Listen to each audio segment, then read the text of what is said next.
وہ جب حاصل ہو سکتا ہے جب انسان کم از کم وقتی طور پر ٹیمپریری طور پر ہے نا کچھ وقت کے لیے اپنا ایک وقت خاص کر کے صرف اللہ کی طرف لو لگائے، اللہ کی طرف، تاکہ اس کی پوری کی پوری توجہ حاصل ہو جائے۔ اسی وجہ سے اس کے فضائل بھی بہت زیادہ ہیں کہ صاحب مراقب فلاں نے لکھا ہے کہ اس کا اتنا بڑا اجر ہے، اگر کوئی اخلاص کے ساتھ میں اعتکاف کرتا ہے تو پھر جو ہے نا اس کا کوئی احاطہ ہی نہیں کر سکتا ہے، اس کی کتنی فضیلت، اس کی کتنی گویا کہ اہمیت ہو سکتی ہے۔ اس لیے اس کا تعلق جو ہے نا وہ رحبانیت سے اسلام کے اندر ہے ہی نہیں، تو وقتی طور پر ہے کہ وقتی طور پر مسجد کے اندر چلا، باقی اسلام باقی اور ایام کے اندر اور زندگی کے اندر حکم یہ دیتا ہے، اور ان اوقات کے اندر بھی یہ نہیں کہتا ہے کہ بیوی بچوں کے جو اخراجات ہیں ان کی فکر نہ کرے، بلکہ سارے چیزوں کا نظم کر کے پھر بعد میں وہ اعتکاف کرے گا۔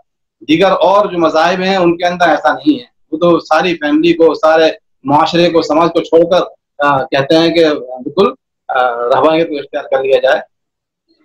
چلے شکریہ، جزاک اللہ اس جواب کے لیے۔ اب مسائل کی طرف بڑھتے ہیں۔ پہلا مسئلہ ہے کہ اعتکاف کا وقت کب شروع ہوتا ہے؟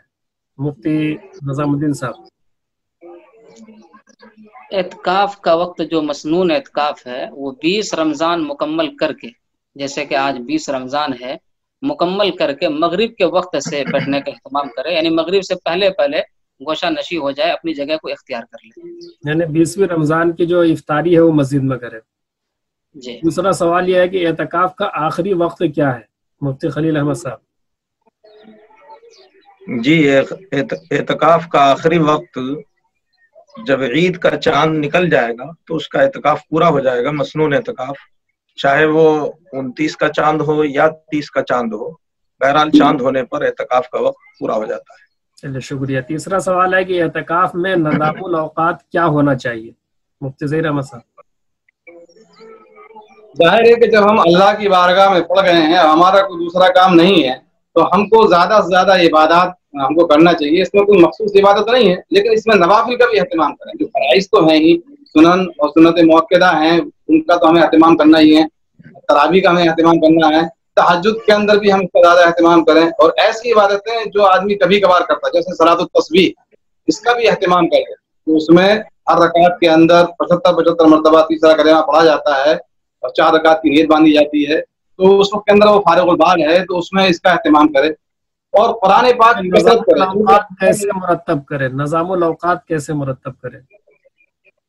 نظام الاوقات کی ترتیب اس طریقے سے کی جا سکتی ہے کہ انسان سحری کرنے کے بعد میں جیسے فارغ ہو تو اس کے بعد تلاوت قرآن پاک کرے، اور اس کے بعد پھر اشراق تک اپنا تلاوت کرے، اس کے بعد پھر اشراق کی نماز پڑھے، پھر تھوڑا سا جو وقفہ ملتا ہے اس میں تھوڑا سا آرام بھی کر سکتا ہے، چاشت کا وقت آئے تو اس کے اندر چاشتی کی نماز پڑھے، پھر اپنا تلاوت وغیرہ میں مشغول ہو سکتا ہے، پھر اس کے بعد پھر تھوڑا سا آرام کر لے، اب ظہر کا وقت آتا ہے اس وقت میں اٹھے، اس کے بعد میں پھر عبادت کے اندر مشغول ہو جائے، اس میں خاص طور سے قرآن پاک کا نظام تلاوت کا، اور درود شریف ہے، تسبیحات ہیں، کلمہ لا الہ الا اللہ ہے، ان ساری چیزوں کی جو ہے نا ماہ مبارک کے اندر خاص طور سے تاکید آئی ہے، تو ان کو انجام دے۔ اس کے بعد پھر مغرب افطار کرے گا، افطار کے بعد میں صلاۃ الاوابین کو پڑھے، اور اس کے بعد پھر تراویح کا وقت آ جاتا ہے بیچ میں، تراویح کے بعد پھر تھوڑا سا جو ہے نا آرام کر کے تہجد کے اندر پھر اٹھ جائے۔ یہ اس طریقے سے گویا کہ اپنے معمولات بنائے، غرض یہ کہ جو دنیاوی جو باتیں ہیں یا دنیاوی جو مشغلے ہیں ان سے اپنے آپ کو بالکل پاک و صاف رکھے۔ نظام الاوقات بتانے کے لیے شکریہ۔ اگلے مسئلہ کی طرف بڑھتے ہیں۔ چوتھا مسئلہ ہے اعتکاف میں کن کن چیزوں سے بچنا ضروری ہے؟ مفتی نظام الدین صاحب۔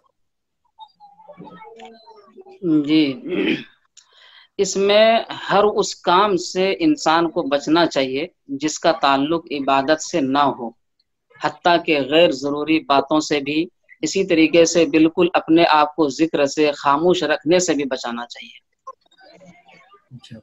پانچواں سوال ہے کہ اعتکاف میں ترجیحی اعمال کیا کیا ہونے چاہیے؟ مفتی خلیل صاحب۔ جی، ترجیحی اعمال میں میں جہاں تک سمجھتا ہوں کہ اس میں تلاوت کی کثرت ہونی چاہیے، اسی طریقے سے درود شریف وغیرہ کی بھی کثرت ہونی چاہیے، اور اگر ایسا فرد ہے جس کی نمازیں چھٹی ہوئی ہیں فرائض، اور آج اللہ نے اعتکاف کی توفیق دے دی ہے، تو اپنی چھٹی ہوئی فرائض کو پہلے وہ پورا کرنے کا اہتمام کرے، اور اس کے بعد پھر نوافل کا اہتمام وہ کرے۔ شکریہ جزاک اللہ. چھٹا سوال ہے کہ بچے والی عورت دوران اعتکاف بچے کی طبی ضروریات کے لیے حدود سے باہر جا سکتی ہے یا نہیں؟ مفتی ظہیر احمد صاحب. جی اگر جو ہے اس کے علاوہ کوئی دوسرا شخص نہیں ہے اور ساری ذمہ داری اسی کے اوپر بھی عائد ہوتی ہے تو علامہ شامی نے اپنے نفس کی جو ضروریات ہیں ان کے لیے بھی اور عیال کی ضروریات کے لیے بھی اجازت دی ہے. اور اچھا یہ ہوگا کہ وہ شروع ہی میں نظر کر لے، نیت کر لے کہ میں اس کام کے لیے بچوں کی جو ضرورت پڑتی رہتی ہے اس کے لیے میں باہر چلی جائے گی. یہ وہ ہے جو ضرورتیں پیش آتی رہتی ہیں اس میں. لیکن اگر اچانک کوئی دوا علاج کی ضرورت پیش آ جاتی ہے تو اس کی وجہ سے پھر اگر وہ چلی جائے گی تو اس میں اعتکاف ٹوٹ جائے گا. پھر اس میں اس کی گویا کہ جو قضا ہے اس کی پھر وہ کرنا ہوگی. اگر دن میں اس نے توڑا ہے. ایک ایپیسوڈ میں یہ بات آئی تھی کہ اگر خود اپنی ضرورت کھانا بنانے کے لیے باہر جائے تو اعتکاف ٹوٹ جائے گا، اور بچے کی ضرورت کے لیے جا رہے ہیں تو مسئلہ سیم ہے یا الگ الگ ہے؟ نہیں، اس میں در مختار کے اندر واضح طور پر ہے لنفسہ والے عیالہ، جو ضروریات ہیں ان کے بارے میں واضح طور پر اپنا کھانا بنانا کس کی ضروریات میں سے آئے گا؟ ظاہر بات ہے کہ اپنی ضرورت میں سے شامل ہو جائے گا اس میں، اگر کوئی اس کے علاوہ نہیں ہے. بہتر یہ ہے کوئی اعتکاف ٹوٹے گا یا نہیں ٹوٹے گا؟ نہیں ٹوٹے گا اگر اس کے علاوہ کوئی نظم نہیں ہے. کوئی نظم نہیں ہے. ایسے جزئیات واضح طور پر موجود ہیں کہ کھانا اگلے سوال کی طرف بڑھتے ہیں. باتیں آ گئی ہیں جو آپ فرمانا چاہ رہے ہیں. دوران اعتکاف قدرتی کیفیت پیش آنے پر اعتکاف ٹوٹ جائے گا یا نہیں؟ مفتی نظام الدین صاحب. جی دیکھیے، ضرورت کوئی بھی ہو، طبعی ضرورت ہو، قدرتی ضرورت ہو، کسی بھی طریقے سے کوئی بھی عارضہ پیش آ جائے، اگر اعتکاف سے نکل جاتے ہیں، ایک شکل فقہ نے لکھا ہے کہ اس طریقے سے آ جائے. یہاں پر مراد قدرتی کیفیت سے یہاں پر مراد عورتوں کی طبیعی حالت ہے. جی اگر یہ ہے کوئی بھی اس طریقے سے ہو، اس صورت میں اعتکاف ٹوٹ جائے گا اور بعد میں اس کی قضا ضروری ہے. آٹھواں سوال ہے کہ دوران اعتکاف قدرتی کیفیت سے اعتکاف ٹوٹنے پر اعتکاف کی قضا ہے یا نہیں؟ مفتی خلیل صاحب.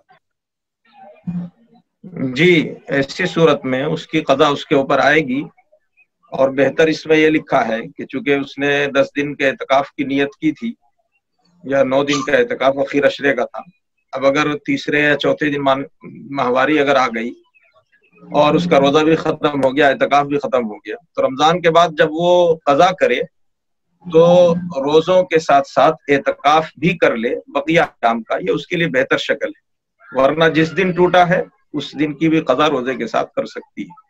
شکریہ جزاک اللہ. نواں سوال ہے ہمارے سامنے. عورت اعتکاف کے لیے ولی، بھائی، والدین، شوہر جو بھی ان کا ولی ہے اس کی اجازت ضروری ہے یا نہیں؟ مفتی ظہیر صاحب. اگر وہ ڈپینڈنٹ ہوں، مطلب یہ کہ اسی کے اوپر وہ منحصر ہیں، اس کی خدمت کے بغیر اگر وہ نہیں کر سکتے ہیں تو ظاہر ہے کہ اولیاء کی، بھائی وغیرہ کی اس کے لیے ضرور اجازت لے لے اس سے. والدین کی کہ اس کی خدمت کی ضرورت ہے، وہ محتاج ہو سکتی ہے تو اس کے، ورنہ اس کو گھر ہی میں ویسے اعتکاف کرنا ہے، لیکن اگر ضرورت ہے تو پھر اس سے اجازت لے لے. لیکن شوہر کے لیے خاص طور سے اس کو اجازت لینا چاہیے. شوہر سے اجازت ضروری ہے. جی شوہر کی اجازت ضروری ہے. جی. چلیے 10واں سوال ہے کہ مرد کے اعتکاف کے لیے کیا والدین یا سرپرست کی اجازت ضروری ہے؟ مفتی نظام الدین صاحب. اگر وہ اس طریقے سے ہے کہ مکمل اخراجات یعنی پرورش جو ہے والدین کے ماتحت میں ہے، خود مختار نہیں ہے، پھر تو اجازت لے کر کے ہی کرے. اگر خود مختار ہے تو اجازت لینے کی ضرورت نہیں ہے. 11واں سوال ہے. شوہر نے بیوی سے کہا تم کو شب قدر میں طلاق، تو عورت پر کس رات طلاق واقع ہوگی؟ یہ سوال ہے محمد ظفر احمد رنسی گڈاوی کا. مفتی خلیل احمد صاحب.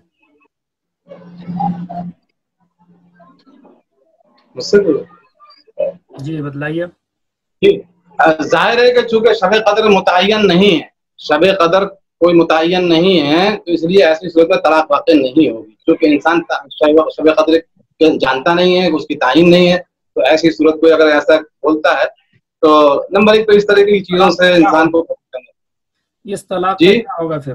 اگر ایسا طلاق دیتا ہے تو ایسی طلاق کا کیا ہوگا؟ وہ گویا کہ لغو کے درجے میں ہو جائے گی، لغو کے درجے میں کہلائے گی. کوئی طلاق اس سے واقع ایسا ہوتا ہے کہ جیسے واضح طور پر صبح علماء لوگ بولتے ہیں کہ آج بادل ایسا تھا تو یقیناً رات جو ہے شب قدر ہی گزری ہوگی، تو ایسے کوئی نہیں کرتے تو بھی یہ سب مطلب یہ کہ ظنی ہے، یقینی نہیں ہے، زیادہ سے زیادہ اس کو ظن کا درجہ دیا جائے گا، یقینی نہیں ہے، اس بنیاد پر جو ہے نا اس کو دیکھا جائے گا۔